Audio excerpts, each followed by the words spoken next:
de um eixo magnético, dentro de um ímã, que eu vou mostrar para vocês também. Toda vez que eu falo sobre a membrana, e nessa membrana tem uma espira, e essa espira vai variar de acordo com a membrana, ou seja, quando eu falo, a membrana abaixa, volta, abaixa, levanta, abaixa, levanta.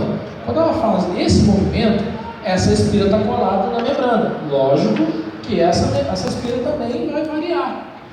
Quando ela está variando dentro de um campo magnético, dentro de um ímã. Essa parte que a gente não tem acesso no microfone aqui, ó, é exatamente essa peça que eu vou passar para vocês. Notem aqui que tem uma rachura, um furinho. Só um momento, gente.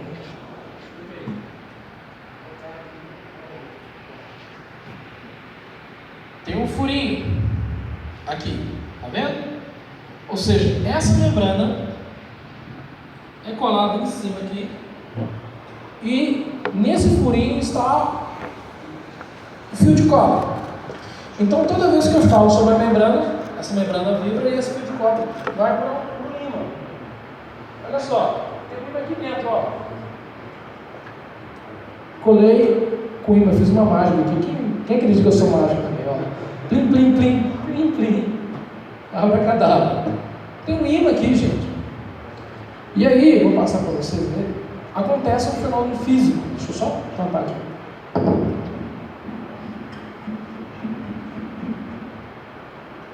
Acontece um fenômeno físico.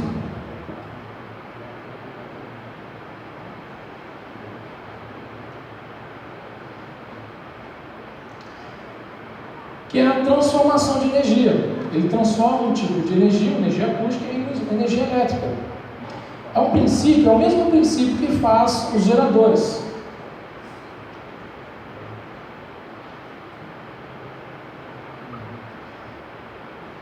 É o princípio da lei da indução de Faraday. Quem quiser anotar ou tirar foto, pode ficar à vontade. É um princípio físico.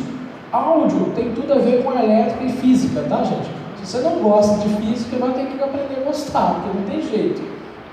Matemática, física para músico é uma coisa que tem que existir. Para áudio também. Não existe áudio sem física, sem elétrica e matemática também, tá? É claro que aqui a gente não vai abordar esses princípios tão a fundo. Mas olha só, vamos lá falar o que o Faraday falou. O Faraday era um cientista maluco, sabe? Tipo cara de doido. Ele falou assim, ó, a variação do fluxo magnético em uma superfície provocará o aparecimento de uma corrente induzida na espira. Ou seja, quando a gente tiver um fluxo magnético no ímã, aquela espira lá dentro do ímã, vai aparecer uma corrente induzida. O que equivale ao aparecimento de uma força eletromotriz ou tensão elétrica induzida na espira. Ou seja, toda vez que eu falo sobre a membrana, essa membrana tem colado nela uma espira, essa espira está dentro de um campo magnético. Quando eu faço esse movimento, aparece no terminal dessa espira uma energia elétrica. Ok? Ou seja, eu transformei um tipo de energia em outro. Quem trabalha com... tem uma formação acadêmica, talvez já viu na área de elétrica ou mecânica, tem uma matéria chamada conservação de energia. Essa matéria entra muito nisso aí, ou seja, nada, aqui que o pessoal fala, nada se copia, ou melhor, nada se cria, né? Tudo se transforma. É um tipo de situação que acontece. Ou seja, o microfone não está captando minha voz e minha voz não está indo através de tubinhos para a mesa de som. O que está acontecendo aqui é o âmbito elétrico, ou seja, está indo sinal elétrico até a mesa de som. Por isso que a gente precisa de cabos. Estão me entendendo? Isso quer dizer que eu posso tomar choque com o microfone simplesmente eu botar o dedo aqui e vou tomar choque? Não. Eu posso tomar choque no microfone, usando o microfone por outras questões, que a gente pode ver depois. Mas, porque ele gera energia, eu vou botar o dedo aqui no terminal dele. Não vai dar choque em ninguém não, tá? Ou seja, não precisa ter medo do microfone dessa forma não. A bem verdade é que essa energia gerada pelo microfone, ela é muito baixinha. Só para você ter uma ideia, se eu gritar aqui no microfone, fazer isso aqui, a energia vai gerar 775 mV ou 0,700 2,75 volts, menor do que uma pilha de 1,5 volts que a gente usa para ligar o controle remoto aí, no seu carrinho, né? Você brinca de carrinho até hoje, né? Tem cara, não tem cara que brinca de carrinho de controle remoto? Vamos lá, Sérgio, não vai disso não. Então, menor que uma energia de uma pilha. Ou seja, é muito baixinho esse sinal. E o tipo, a intensidade desse sinal, ele está diretamente ligado à sensibilidade do microfone. Se o microfone é mais sensível, se o microfone mais, a gente fala mais, se ele é dinâmico, se ele é condensa, que a gente vai ver daqui a pouco. Ou seja, o sinal que eu produzo no microfone está diretamente ligado à intensidade sonora que eu imprimo sobre a membrana, por exemplo. Eu estou falando mais baixinho, sinal elétrico está sendo gerado baixinho, porque a membrana está no pô! Agora ficou alto, né? Ou seja, quando eu começo a botar muita pressão sobre a membrana começa a vibrar e começa a produzir mais sinal elétrico. Entendeu? Ou seja, por que eu quero mostrar isso para vocês? Porque a gente costuma olhar para o microfone, pegar o microfone para cantar, para falar e não entender como ele funciona. E quando não entende como ele funciona, começamos a usar o microfone aqui no ouvido. A única coisa que vai acontecer é captar um ronco na sua barriga. Não vai acontecer muita coisa não. Mas vai captar sua voz? Vai, porque ele está captando a variação de pressão, ele está captando o som acústico. A sua voz está no meio, mas também está o ronco da minha barriga, está o ventilador, está o baixista tocando, o guitarrista tocando. Então eu preciso aproximar a fonte que precisa ser captada do microfone, ou seja, eu preciso pegar o microfone e aproximar da minha voz, da minha boca. É claro que a gente vai ver que tem umas distâncias mínimas, tem uns posicionamentos corretos, que eu vou falar daqui a pouco. Mas vamos entender primeiro o que seria um microfone, os tipos de microfone que a gente tem mais comum na igreja. Tá? A gente tem vários outros microfones que, se a gente fosse estudar profundamente, a gente gastaria pelo menos uns 10 workshops desses. Mas vamos estudar dois especificamente. Os microfones dinâmicos. Primeiro, esse microfone aqui é um microfone dinâmico. O que seria um microfone dinâmico? Os microfones dinâmicos usam um ímã e uma bobina de fio fino, que eu passo para vocês. As ondas sonoras fazem vibrar o diafragma, suportado pela bobina, que se encontra em um campo magnético. Como resultado, uma pequena corrente elétrica é gerada e depois amplificada. Ou seja, essa energia que eu estou gerando aqui,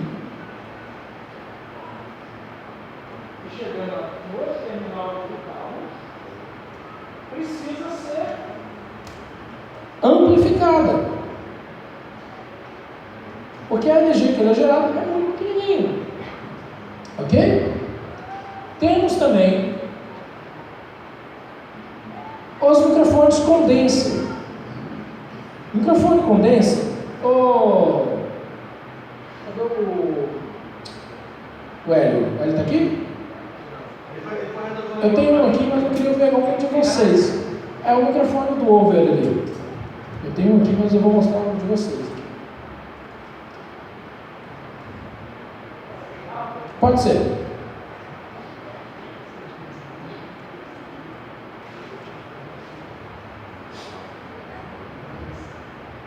O microfone condensa é um microfone que é muito mais sensível a essa variação de pressão.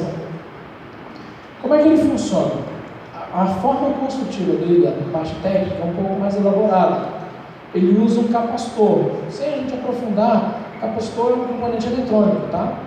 Vamos ler o querido condensador, para a gente falar sobre ele? O microfone capacitivo, que é o condensador, também conhecido como microfone condensa, usa o princípio de um capacitor variável, consistindo em um diafragma montado bem próximo a uma placa fixa. Pausa para aí. É isso aqui, ó.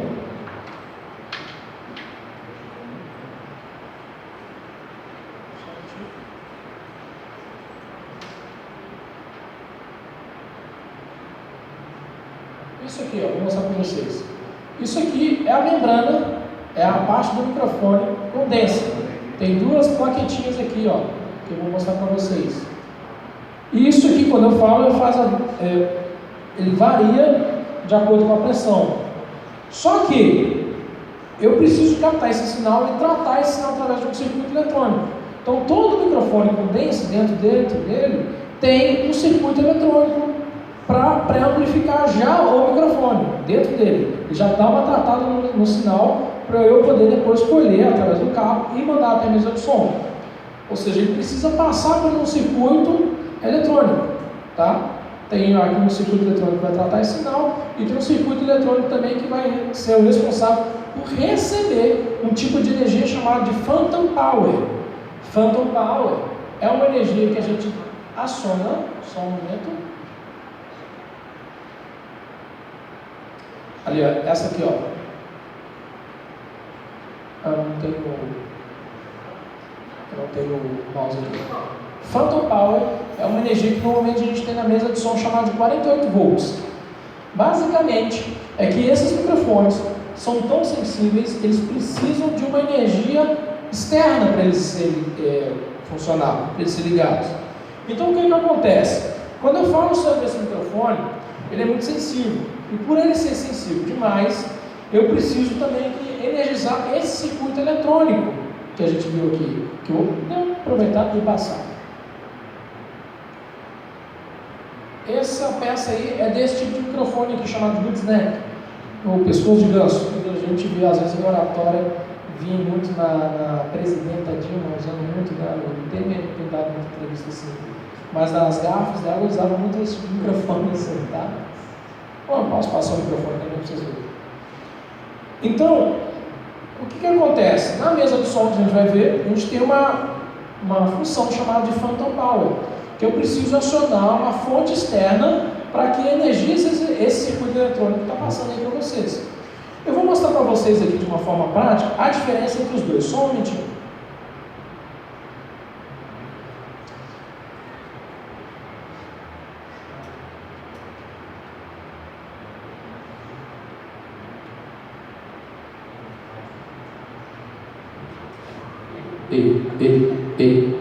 Esse aqui é o dinâmico.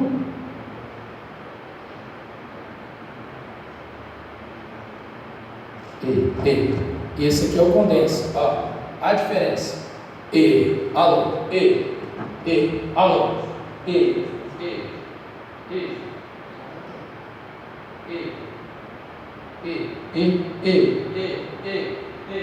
a distância que eu estou, eu vou pular para fora. Estou no dinâmico. Agora eu vou condensa. Alô. Viu a sensibilidade de captação dele muito maior? Ele ser um microfone muito sensível à captação, ele é um microfone mais usado para instrumentos que você tenha uma variação de dinâmica muito grande. Por exemplo, os pratos da bateria. O baterista ele pode tocar um ataque baixo ou um ataque forte nos pratos. A gente pode usar também, por exemplo, esse tipo de microfone em instrumentos de cordas, violino, por exemplo. Ou seja, a gente tem microfones com diversas características. Saber quais as características deles é fundamental e é importante para saber qual microfone, qual tipo de microfone que eu vou usar para determinada aplicação. Por exemplo, eu usaria esse microfone que eu estou fazendo aqui para coral. Eu não usaria um microfone dinâmico para microfonar um coral. Por quê? Porque um microfone condensa ele é muito mais sensível. E aí a gente tem uma variação de dinâmica da música muito grande. Então eu preciso de um microfone que capta essa sensibilidade. Ok? Eu não usaria, por exemplo, um microfone desse para microfonar o bumbo da bateria. Por quê? O bumbo da bateria tem uma dinâmica alta. E aí, dependendo da intensidade que eu falo, que eu exerço sobre a membrana aqui, começa a distorcer o sinal no próprio microfone, porque a membrana é muito sensível dele. Então, as principais características do condenser e do dinâmico são: o dinâmico normalmente a gente fala que é um microfone mais duro, um microfone que tem pouca sensibilidade às variações, e o condenser já tem bastante sensibilidade às variações dinâmicas. Está me entendendo? Sim? Ok. Uma outra coisa.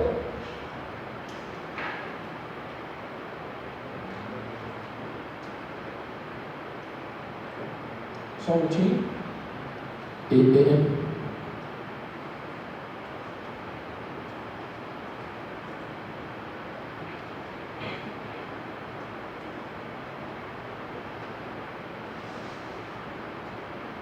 Vamos ver as características aqui do dinâmico?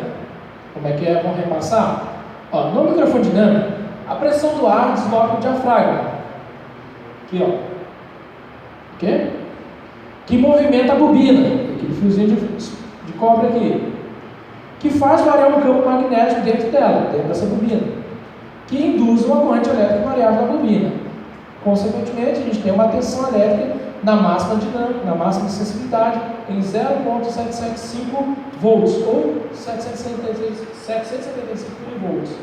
No microfone condense, a pressão do ar desloca o diafragma, que modifica a espessura do dielétrico, esse material que eu passei para vocês, que modifica a capacitância, que é uma característica elétrica do capacitor, que produz uma fraca corrente elétrica variável, que é amplificada, ou seja, ele produz uma fraca dinâmica, por isso que ele precisa do circuito elétrico, ok? Por isso que ele precisa daquele circuitozinho e ele precisa energizar ele, ok? Uma outra característica que a gente precisa falar dos microfones é chamado de diagrama polar, ou diretividade dos microfones. Diagrama polar, por que eu usei esse termo técnico? Por que eu usei esse termo técnico? Nós brasileiros temos um erro muito grande. Nós não estamos acostumados a ler manual de instrução de usuário. A gente compra um liquidificador, você sabe como é que funciona o liquidificador antes, treino mais burro de usar. Só que aí você liga o liquidificador e não sabe que ele tem uma função autolimpante, e como é que funciona. Você não leu o manual. Compra um fogão novo, aí igual eu uma vez, eu comprei recém-casado, comprei um fogão. E aí eu botei para acender o forno, minha esposa fazendo um bolo, e nada do negócio acender. Eu xingando o fabricante, olha só, fizeram um fogão, me venderam o fogão, o vendedor vendeu um fogão estragado, e agora eu não sabia, não sei o quê. Aí eu falei, peraí, tem alguma coisa errada aí, eu manual. Aí eu olhei o manual, tem que ter uma trava de segurança, você tem que quebrar funcionar, tem que pressionar a parte de gás, deixar pressionar 3 segundos, apertar o acendedor e ele vai acender, só que com o botão acionado. Aí o burro aqui no meu manual ficou lá xingando o fabricante. Ou seja, se você não lê o manual do equipamento que você compra, que você utiliza, muito possivelmente você não vai ter informações preciosas, que você não procurou saber. E no manual do fabricante de qualquer microfone sério, vem falando sobre a parte de diagrama polar. Isso que a gente vai falar aqui agora, você consegue pegar, eu comprei um microfone, eu vou usar um microfone. A igreja tem microfones aqui e guardamos o manual. Ou não guarda o manual, mas o seu modelo dele, a marca modelo, vou no site do fabricante, vou baixar o manual do microfone. E ele vai dar essa especificação, diagrama polar. O que seria o diagrama polar? O diagrama polar é a forma que esse microfone capta os sons. Temos várias, novamente falando, temos várias formas de diagrama polar. Vamos focar nos microfones mais utilizados da igreja, tá? A gente tem um microfone dinâmico ou condensa com um diagrama polar chamado de cardioide. A gente sem ler o texto ali, deixa eu até chamar menos atenção. Por que vocês acham que chama cardioide? Microfone cardíaco? Tem a ver com o coração? Mas o que tem a ver com o coração? O microfone pulsa? O que acontece? A forma de captação, ou seja, o desenho que ele capta, a forma que ele capta, parece um coração, aquele coração romântico, né? Invertido, olha lá. Vamos ler? O cardioide, sua característica principal é captar o som vindo de uma única direção. Por esse motivo, respondem melhor aos sons situados no ângulo de menos de 20 graus de cada lado, na direção que está apontada no eixo. Esse tipo de microfone possui grande sensibilidade aos sons vindos de frente da cápsula e muito pouca sensibilidade aos vindos das outras direções. Possui este nome porque sua curva de resposta tem forma de um coração. Vamos entender aqui?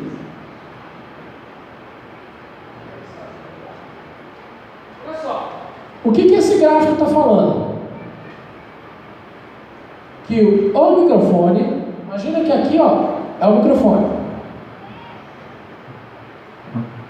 Ele capta mais os sons da frente.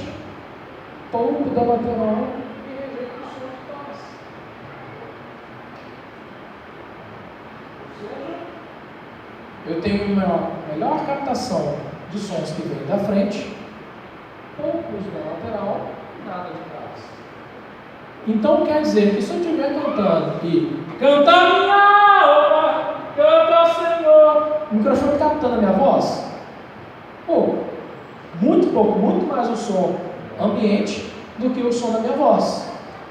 Por isso que quando eu estou com o microfone na barriga, ele, além de ter a ver com a acessibilidade dele, ele também não vai captar muito o som da minha voz. E aí uma dica que eu dou para o operador de som na igreja é que você dá uma instrução dessa para o pastor, para o ministro de louvor, para o leque, acaba que as pessoas caem no costume de estar tão acostumadas de cantar e cansar o braço descer, que se você falar, acaba que a pessoa, não, tudo bem eu sei, mas acaba que eu canso.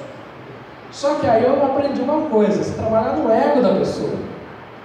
Como é que eu costumo falar? Olha, sua voz é tão linda, só que vai ficar mais bonita se você usar o microfone da forma correta. Então você trata o ego da pessoa e fala, olha, você elogiou a pessoa, você quer matar ela, né? Mas você fala, olha, sua voz é linda. Só que se você cantar com o microfone de forma correta, vai ficar mais bonito ainda. Às vezes a pessoa canta mal demais, mas pelo menos você pelo menos tentou, né? Mas o que acontece? Eu vejo muito por aí alguns erros clássicos. Aqui tem um amplificador de guitarra? Tem um amplificador de guitarra, pastor? Pega um amplificador de guitarra para mim. Sério? Sério? Ah, é pesado? Pode só botar ele mais para cá. Não. Só para exemplificar. Você tem um amplificador de guitarra e um microfone. Sem pedestal. Como é que normalmente vocês microfonam um amplificador de guitarra? Hã? Sem pedestal? Como é que faz lá para mim? Como é que você faz?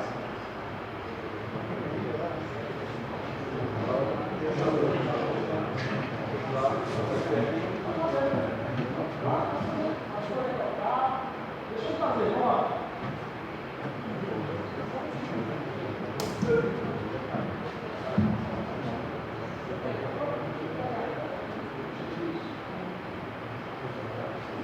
Quem já viu essa cena?